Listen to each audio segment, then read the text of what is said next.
What an empowering weekend, right? So yesterday we were talking about the NWA women's division.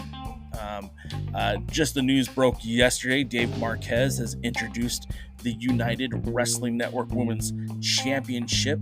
The belt is finished. I guess they need to crown a champion. No talk of a tournament yet, but the title was presented by Dave Marquez on the social medias. The belt was made by Belts by Dan. Looks like a great looking championship. I went and saw the Barbie movie, so I guess I'm feeling pretty fired up about femininity and women empowerment. So I'm going to continue the conversation from yesterday. We're going to keep talking about women's wrestling. Friday, I was at the Women of Wrestling TV Tapings here in Los Angeles, California, at the what's the name of that hotel? The Belasco. Not a hotel, it's a concert venue. Anyways, I'm going to talk about that, right? We're going to talk about Women of Wrestling. We're going to talk about how Women of Wrestling ties into the National Wrestling Alliance and the women's division. And then, for giggles, I'm going to talk about a fantasy booking of putting the NWA women in a WOW ring and the WOW women in an NWA ring. So if you're into fantasy booking, stick around. If you're into women's wrestling, check this out. And Henry West, eat your heart out. Can you believe that there are some people in this world that did not tune in to the Alliance Vlog podcast? Shame on you! Shame on you! My name is Ella Indy, and I'm one half of the NWA Women's World Tag Team Champion. And I'm Kinsey Page, the other half of the NWA World Women's Tag Team Champion. And you better go listen to the Alliance Vlog, what is it called again? Podcast, period. Or you're ugly. Pretty Empower approved.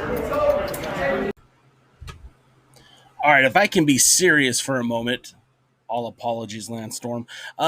Friday night, I made the very long drive to Los Angeles from my palatial estate here in the Inland Empire to see the Women of Wrestling. Now, I'll be perfectly honest with you. My desire to watch the Women of Wrestling really stems from two facets. Number one, Reina Del Rey. You might know her as Ray's friend of the Alliance, but Reina Del Rey works for the Women of Wrestling. She teams with Heidi Howitzer on the Indies, but in WoW she teams as she wrestles as Wrecking Ball. So Reina Del Rey and Wrecking Ball, known as the Last Call. I'm particularly fond of Reina Del Rey, so I like to watch her whenever I can. Reina Del Rey's independent dates have, they've taken a back seat to the work that she does with WoW. So this is one of the rare times that I got to see Reina Del Rey live, and I was happy to do so. She competed in a tag team match again with the Wrecking Ball. Not to be confused with Wrecking Ball Legursky. Interestingly enough, Heidi Howitzer teams with Max the Impaler on the independents as well as in Japan. So it's kind of like a full circle type of persona here. Anyways, and the second reason is my daughter, who goes with me to a lot of wrestling shows, has never been able to see something like WoW before. And I think it's good for women to see empowerment when it comes to pro wrestling. So that was the big attraction. We took that drive, and I'm not going to say that it was the world's greatest wrestling show, but it was a fun show, and I'll give you some of my thoughts here. We'll talk about everything. So, like, first things first, do not bring a professional camera with you to one of these Women of Wrestling television taping events. They don't like the audience taking photos. They don't want you to take pictures. They don't want you to take videos. They don't want you to post to social media. This is the most bizarre thing that I've ever heard of. Most wrestling promotions would love any kind of engagement on social media, any kind of fan interaction, but this was different for me. And I've been to several different wrestling television tapings in the past. I mean, Of course, the Championship Wrestling from Hollywood, and before that, when it used to be the NWA Pro Wrestling and NWA Hollywood, and even before that, when they were recording as New Japan USA, years and years ago, back in 2004. I mean, I've been to TV tapings with the obviously with the NWA, modern day NWA as well. And there's no real restrictions on what you can wear or taking photos. I mean, most of the places don't want you to take video, and that's understood. They don't want their content to be out there. But like, I've been to plenty of WWE program tapings. I've been to AEW pay per view, Double or Nothing. There was no restriction on what you could wear. There's no restriction on any of that stuff. But here it's a little bit different. And even though it didn't state it anywhere on the ticket or any of the information that was given to me, incidentally, they did not want you to have a logo on your T-shirt or on your hat. They requested that if you had a logo on your hat to flip it around, if you had a logo on your T-shirt to wear it inside out. Now, look, I didn't want to raise a fuss, specifically because I didn't want to have any complications for the people that I know that work at WoW.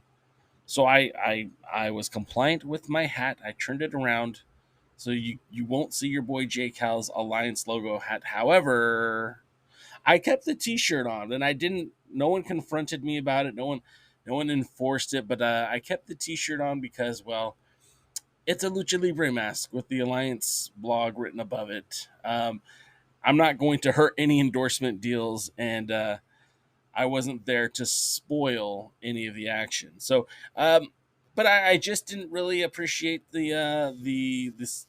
I don't want to call it censorship, but just like the hoops you have to jump through. Now, the cool thing about the venue, or the Belasco, it's a beautiful venue. It's one of the oldest concert venues in Los Angeles. I think it's over a decade old. They really did. If you look inside, you look up at the ceiling. It's beautiful. The amount of work that they put into it. It's an interesting venue for a wrestling show, and they take all the charm of the Belasco really out of the equation because it just looks like a wrestling arena, which is cool. But it's wild. I'm sure that building is very expensive to rent, and you don't get any of the charm of it. They started the show roughly about 7 o'clock. They started letting people in about 6:30. No, excuse me. They started letting people in about 6:30, something like that. Then they taped for 4 hours.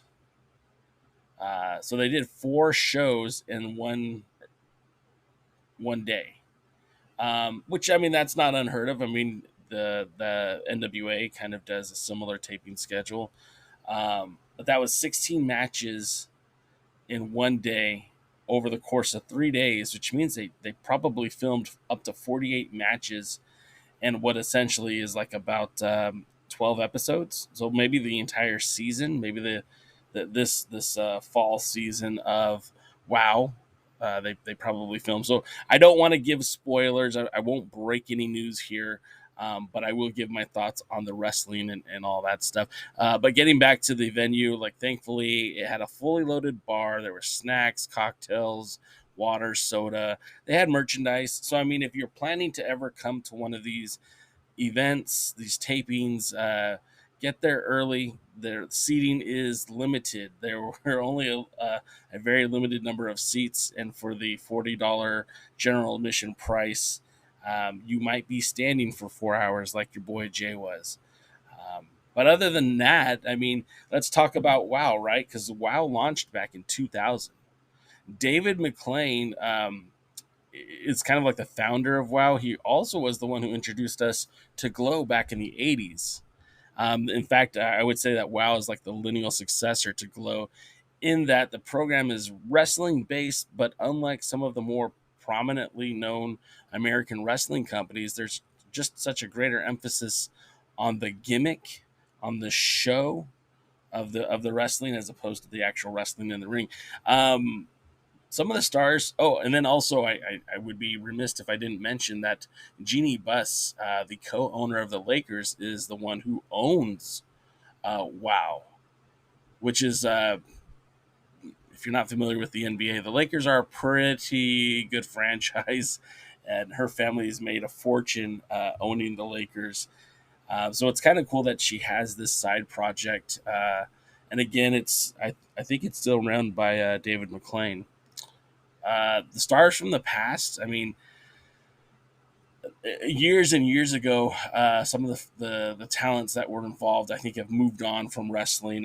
Jungle Girl Erica Porter was one of the big names in the olden days, like in the early 2000s. But looking at the modern day, wow, because again, the WoW started in WoW started in the fall of 2000, and as a wrestling promotion, it lasted for about a year and was on essentially like a hiatus until about 2013. Came back and then kind of filtered off again. Then came back in 2018 pretty strong. Their 2018-2019 season was really solid, and then of course the pandemic, which affected everybody. But then they got back to it in like 2022, and they've been running shows ever since.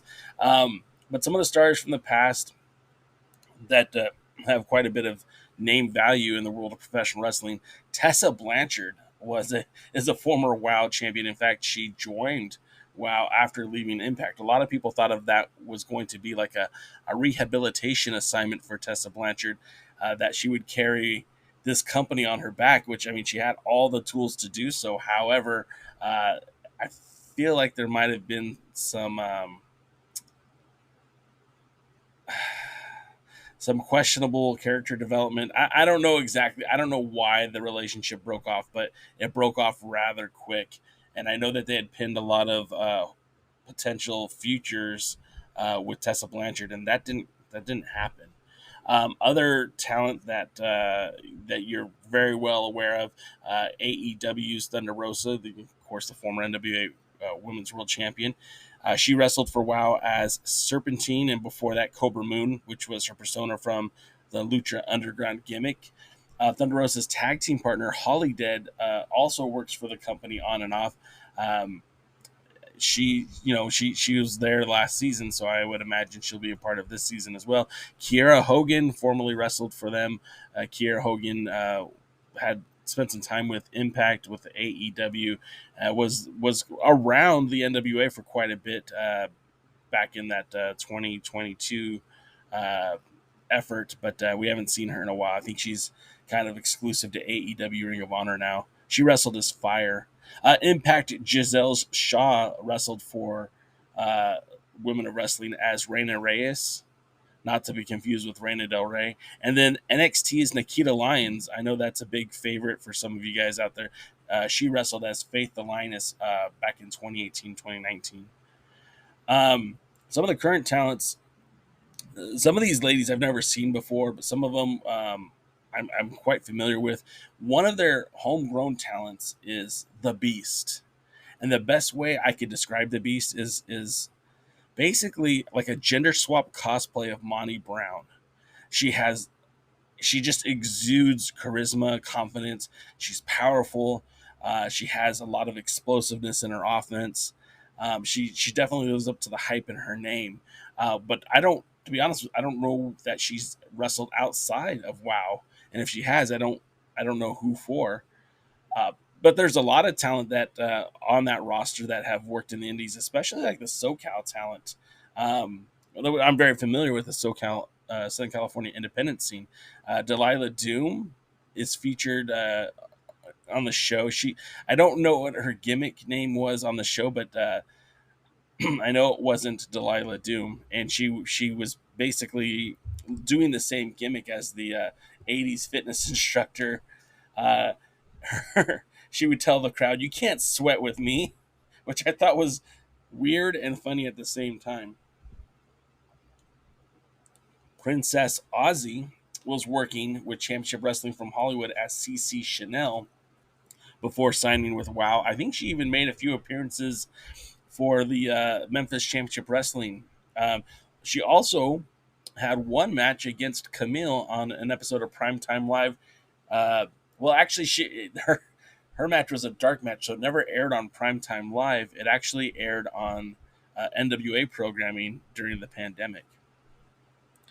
And then Reina Del Rey, Ruby Reyes, she was a regular in the SoCal scene. Rekka Tahaka, you might have seen in Championship Wrestling from Hollywood last year or Championship Wrestling from Atlanta the year before. She appears on the show as Lakea Makoa. And then, some more of their talents. It's kind of hard to get where a lot of these people come from, but their current champions are Miami Sweet Heat, the tag team champions. They're twin sisters, former college collegiate basketball players, and Penelope Pink. All three of them have worked some of the independents in Florida before joining Women of Wrestling. And then, there's some ties to the NWA with WoW. It's kind of interesting because some of the talents from WoW actually appeared on the NWA pay per view Empowered, that all women's pay per view that took place the night before the 73rd anniversary pay per view some 2 years ago. We knew her as Hollywood J. She was part of the what was that trio called? The She-Birds? No, the Free Babes. The She-Birds isn't a bad name for that group.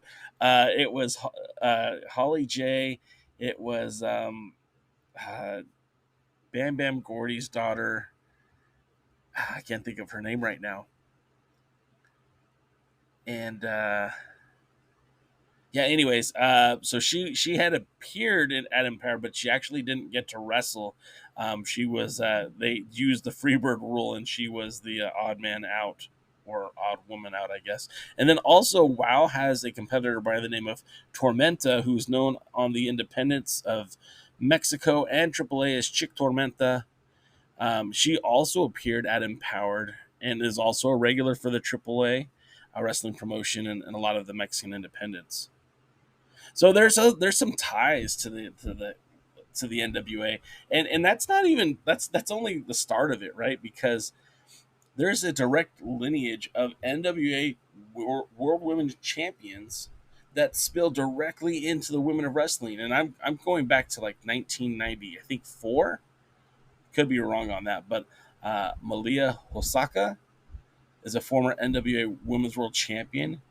Abilene Maverick, we knew her as Barbie Hayden in the NWA. Santana Garrett, I believe she's with the WWE currently, but she's a former WoW Women's Champion. Amber Gallows also used to appear for WoW. And of course, Thunder Rosa.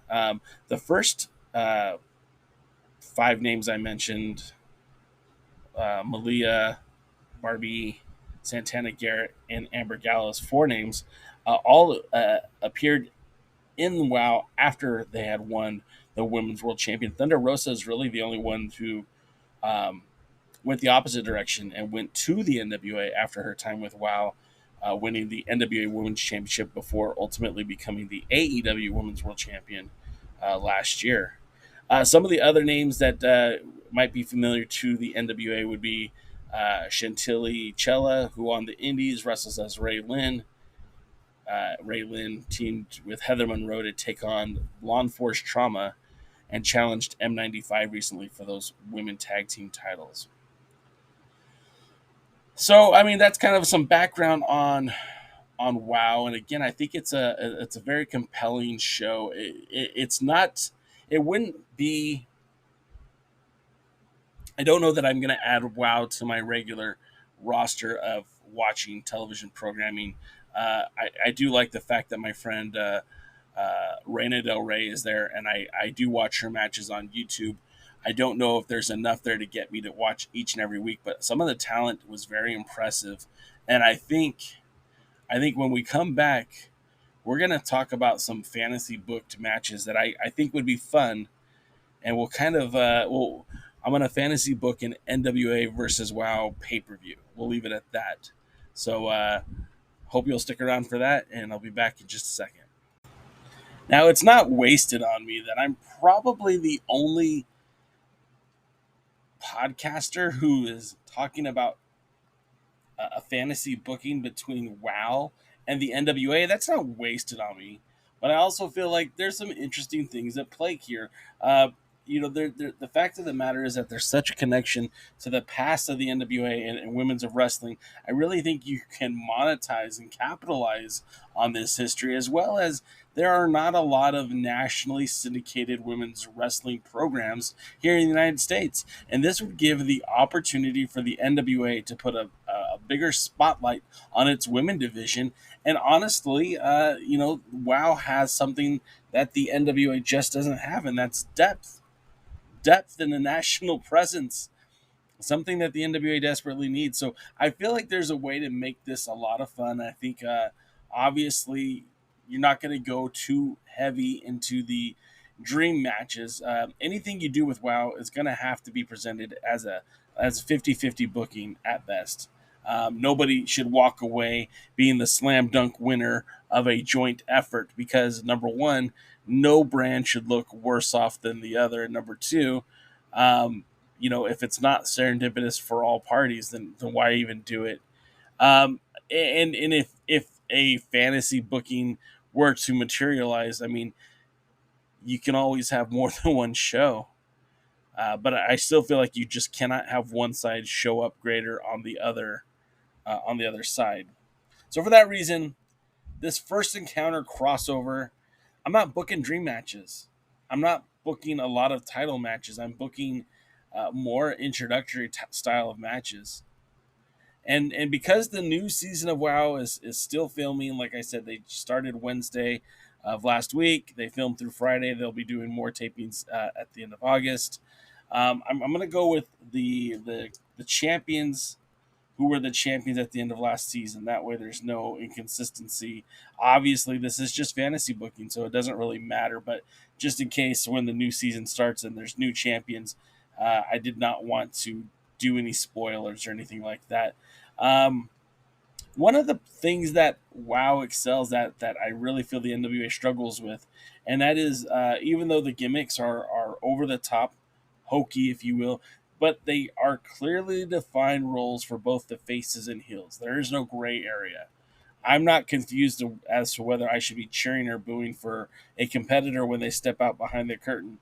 It's almost instantaneous that even if you've never watched the product before. There is a major heel stable in the women of wrestling called the Fabulous Four. They are the tag team champions, Miami Sweet. This is a twin sister tag team. The two gals whose name escape me right now, but I will look it up because that's what I do. Miami Sweet Heat is Lindsay and Lori Carlson. They were prior to their career in the prior to their career in women's wrestling, they did enroll in wrestling school by the Wild Samoans. Uh, but they were also in a women's basketball league. They played college basketball as well. So these two are identical twins, except for one of them is blonde and one of them is brunette. And like I said, they are part of that stable, the Fabulous Four, which will play a role into the show later. And with all due respect, so when you're booking the show, like again, you want to show respect to Penelope Pink, the women's champion, the tag team champions. Like I said, Miami Sweet, but then you also need to be mindful of the NWA champions. Now they shouldn't be made to look like soap rags or anything else by that comparison. And there is a significant age difference between some of the talent. So I tried to match it up as close as I could without making it look awkward. Now, the first thing I would book would be a dark match, and I'm going to use Kylie Page in this role because I know Kylie Page is a very competent performer in the ring. She's an up and comer for sure, but I think she could have a good match with just about anybody. And I'm going to put her in the ring with one of the up and comers for WoW. That would be Jennifer Flores, also known as Gen Z. Yeah, Gen Z. Anyways, this would be the match of two very young up and comers for the respective leagues. I don't think this is one that I would necessarily televise because the match itself, it really doesn't matter who wins. I only give the victory to the NWA here because I would likely see this on an NWA program as opposed to a WoW program. And I think it would be a good opportunity for Kylie Page to get a victory for the NWA. Even if it's not booked this way, a lot of fans will just look at it as the NWA versus WoW, and as following as such, it's a good victory to start the show off, or the dark match off, anyways. Then I'm going to bring in, for my first televised match, I'm going to bring in the Mother Truckers. Now, the Mother Truckers are a fun tag team. Um, I don't know that they would work in the NWA on a regular basis, but the premise is this is a mother and daughter uh, truckers tag team. Big Rig Betty, who I don't know if she's the shoot mother of Holly Swag, but they definitely have a great chemistry. Um, the whole gimmick is that they're truck drivers and that their mother daughter truck driving team. Anyways, so it's Betty and Holly, not Buddy Holly, but Betty and Holly, and Betty is the mom, a little bit older. Holly is the aforementioned Hollywood J from the Free Babes. We didn't get to see a lot of Hollywood J in the NWA. Of course, she was there for minor support at the Pretty Empowered Tag Team Tournament. But what we did get from her was just a show. In WoW, she is actually one of the hot acts. I do believe that she has a ton of potential. In some ways, she kind of reminds me of like a Kenzie Page. I know might be a little bit older than Kenzie, but she's young, she's brass, she has a lot of skill. She's over as a babyface, and that's why I would want her on this show, especially against a tag team like Pretty Empowered. Pretty Empowered, the combination of of Roxy and Ella Envy, I think sets it up like a very traditional heel style babyface tag team match, where you have Ella and Roxy, working over Holly throughout the entirety of the match, making sure that they cut off the side of the ring, forcing Big Rig Betty to stand on the outside waiting for that hot tag. And when that hot tag hits, I really feel like the Mother Truckers could get over strong in the NWA. And especially if Ella and Roxy are doing their job beating on Holly, I think that you'd have Roxy eat the finish from the Mother Truckers, and then have WoW get that strong victory over an NWA team for the night. And again, because WoW would be kind of like the outsider, putting them a very much babyface tag team against some of the best heels you have in the company, I think it would make it very easy for the fans and the in attendance to root for the Mother Truckers, and that would be a hot opener to start the night. I think that would get things moving quite quickly. And again, if you're, I don't normally publish fantasy bookings or ideas like this, so I would appreciate your feedback. Let me know what you think of these. Next up, I would have Angelina Love, the Psycho Princess taking on Princess Aussie. Now, Psycho Girl, excuse me. Now, Princess Aussie is a top contender for the Women of Wrestling Championship, so it's important that she has to look strong. You have to give her a match with someone who has some name value, which Angelina has both name value and somebody that could help put over Princess Aussie. This match could have a lot of back and forth, but ultimately Princess Aussie needs to win here. She needs that clean pinfall to help progress her storylines and WoW. And again, for Angelina Love, a loss here does not really affect her standing in the NWA. It's almost like a non sequitur here. So Prince Aussie goes over, and now the side is back in the Women of Wrestling win column. The next match I would have would be Samantha Starr versus Reina Del Rey. First and foremost, nobody's a bigger fan of Reina Del Rey than me. I think she's excellent at putting people over. for the most part, her talents, uh, she is. I would say she's even underutilized in WoW. They've kind of put her in this tag team with Wrecking Ball, which is very much akin to the Fixers in that they're looking for that that almost comedic style of wrestling at this point. For the most part, the talents in the NWA are much smaller than Reina Del Rey. In fact, I would say Samantha Starr is probably one of the bigger talents in the NWA, but she isn't bigger than Del Rey. And this match should resemble more of an ass whooping than an actual wrestling match. And I think that Samantha Starr is going to have to sneak one out. She's going to have to steal a DDT out of nowhere to win this match. But then that kind of evens the odds here, where you get another NWA victory on this show. And of course, this is where you're trying to keep some sort of parity, because if this is a one-off, if this is just a one-time thing, you don't want to give up too much heat to something that doesn't happen a second time. If it does happen a second time, you could set up some more interesting matchups for the next show, and this kind of plants some seeds there. Princess Aussie, Samantha Starr getting victories, the Mother Trucker getting victories. This might set up matches down the road for some of the talent. Then my fourth match would be kind of a special attraction, and I'm going to bring in Max the Impaler to take on the Spring Break 24/7. Now, this match is all about just showcasing how badass Max is. And Spring Break are both very petite wrestlers, which will make Max look even more formidable in the ring. I mean, Max is already a big character off the back, but when you put them in the ring with with a tag team of they're not I wouldn't say they're diminished size, but they're certainly not over 6 foot. It certainly gives Max that even greater dominant look.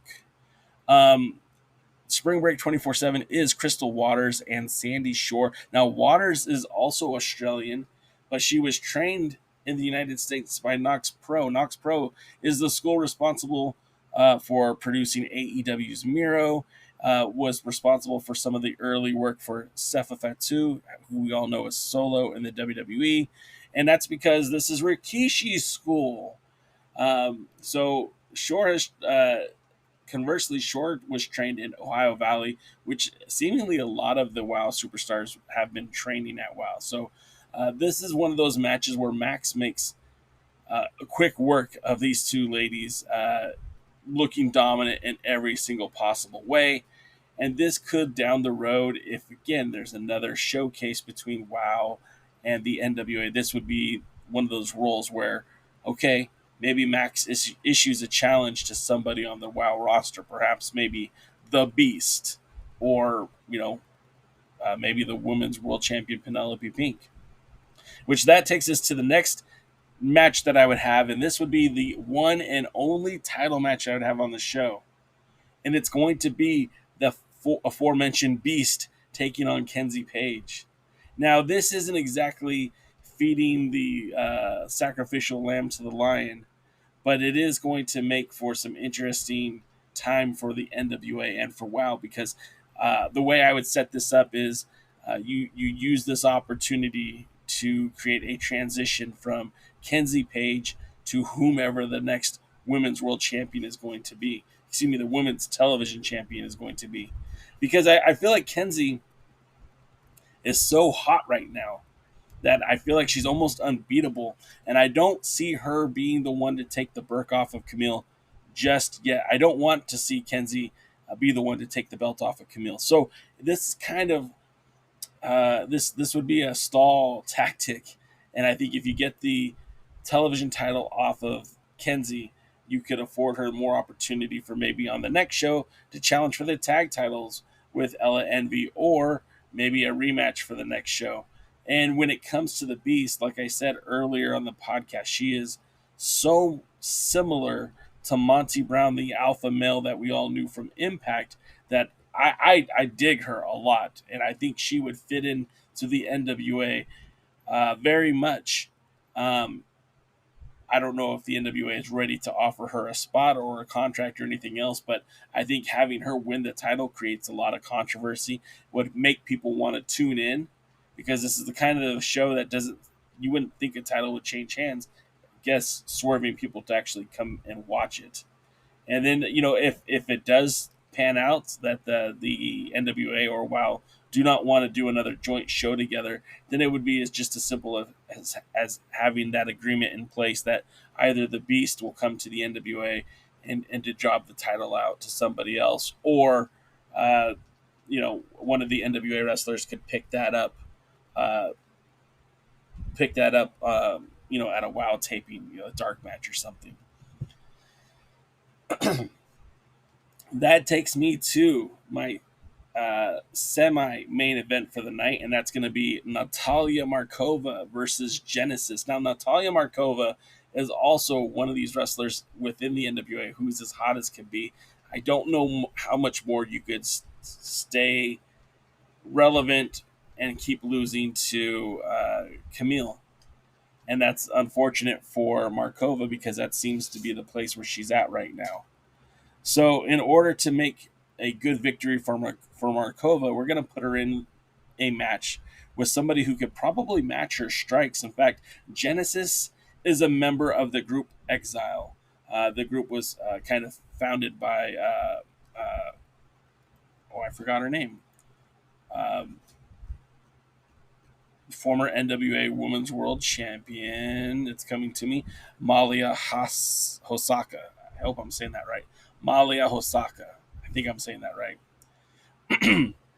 And in this kind of matchup, you're going to give a lot of back and forth between the two. There's no reason not to. We've learned that Markova is an excellent striker. She has some lethal kicks.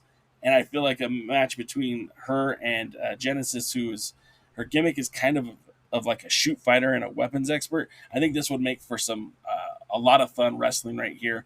And I think that by defeating Genesis, Markova gets to slide back into that top tier caliber. If WoW is so inclined, maybe they could use Markova as a challenge for Penelope Pink on the next show, or just cements her closer to winning her own championship gold in the NWA. That brings me to the main event.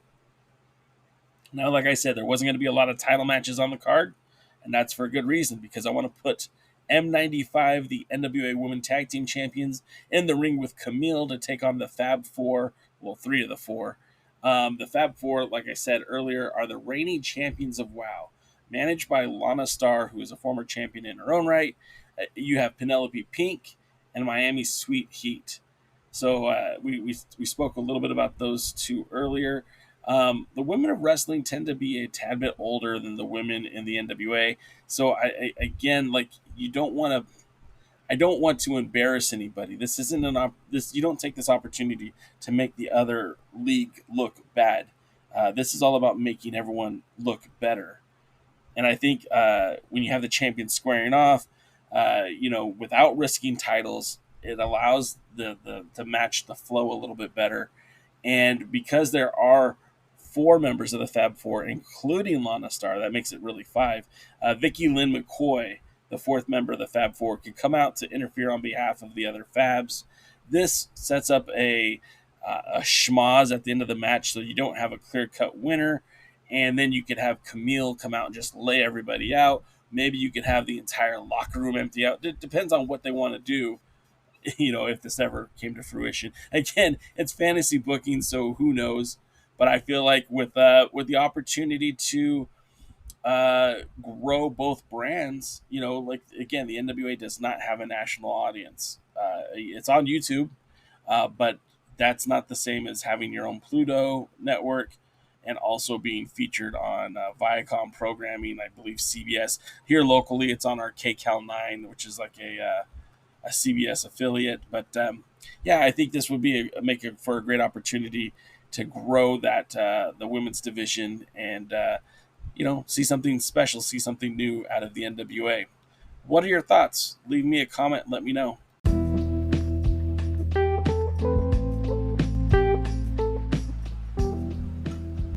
Thank you for tuning in to the Alliance Blog Podcast, a presentation of alliance-wrestling.com, the premier source for news and information for the National Wrestling Alliance. Would you consider subscribing so you never miss a new episode? You can follow us on all social media at the Alliance Blog, and we stream live on Twitch, Kick, and YouTube every Tuesday, Wednesday, and Thursday, 5 p.m., 6 p.m., and 8 p.m. Eastern at the Alliance Blog. Until then, we are the Alliance.